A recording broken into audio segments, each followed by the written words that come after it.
Hey everybody, Michael Fabiano here with SI Fantasy, and it's that time of the week. That's right. It's time to improve your fantasy football roster with the waiver wire, and to help us with the top picks for week 2, bringing in Jen Piacenti. Jen, it was an interesting week from a fantasy football perspective, to say the least, especially for 2 Cowboys fans who now are going to be without Dak Prescott.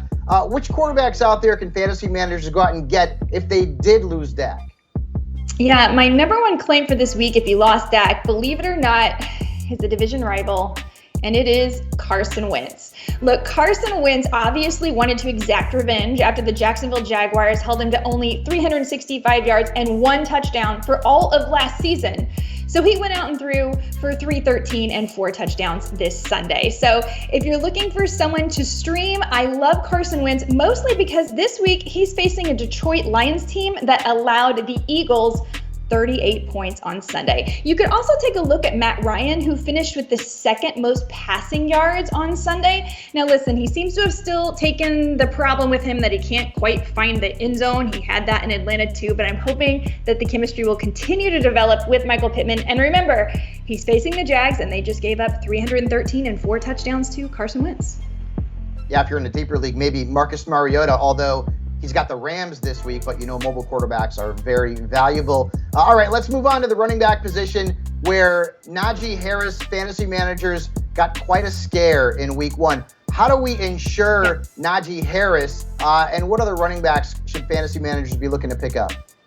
Yeah, so Naji Harris left the game early, and unfortunately the injury was to his same foot that he had the Lisfranc surgery on. So they say that he's fine, it's no big deal, but let's not be foolish here. Let's pick up some insurance, and that is going to be Jalen Warren. Once Naji left the game, Jalen Warren played 100% of the snaps. I think it's pretty clear he is the obvious handcuff here. So go ahead and get some possible shares of Jalen Warren. He is the kind of player that could be a league winner in the future should anything happen to Naji. I know the O-line is suspect, but you got to go for it because Tomlin likes to use one back. Also, we now know that Eli Mitchell is going to be out for up to 2 months. Such a bummer already. I don't know how the Niners have this terrible luck with their backfield, but they just do.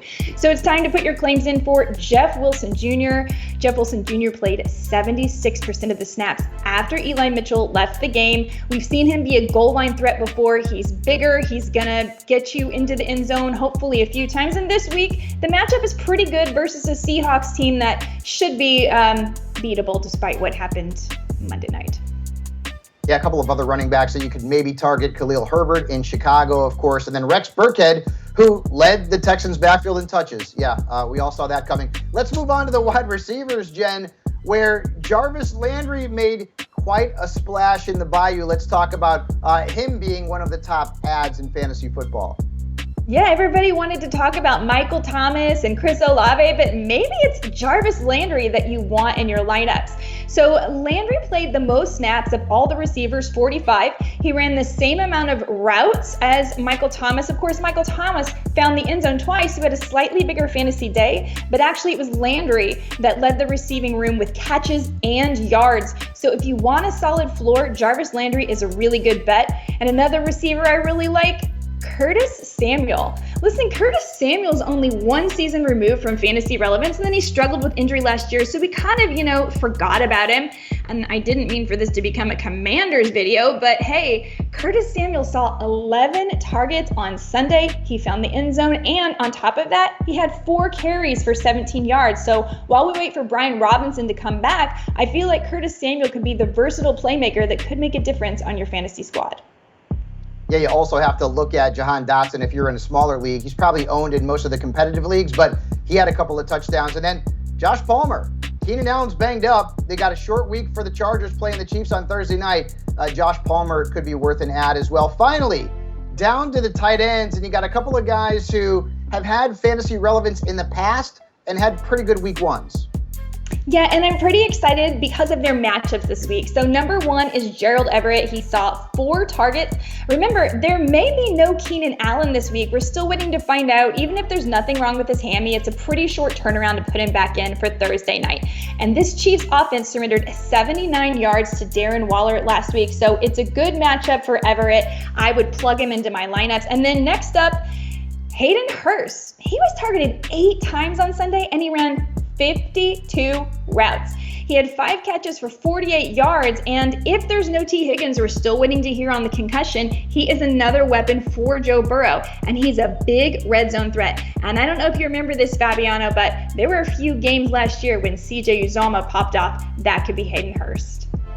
And Hayden Hurst, of course, a former top 10 fantasy tight end. It seemed like years ago, but certainly could have a bigger role if T. Higgins is out or limited this week. Great stuff as always from Jen Piacenti. Make sure you check out all of her work over at si.com/fantasy. And of course, for all of the best fantasy and betting information and advice, check out si.com/fantasy or si.com/betting. And oh, by the way, make sure you hit that subscribe button on YouTube.